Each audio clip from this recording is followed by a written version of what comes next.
කැමැතිමදේ අනුවටදී සතුටක් ගන්න හැකිනම් ඔබට ඇතිනේ සිත නිවගන්න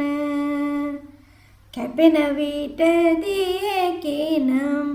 දලුලා වැඩෙන්න බැහැ කිසිවෙකුට ඔබ මනසින් වටන්න අන් අය දන්නදී ඔබ ගැන පලක් නැති ඔබ ගැන දන්නාදේ නිමක් නැති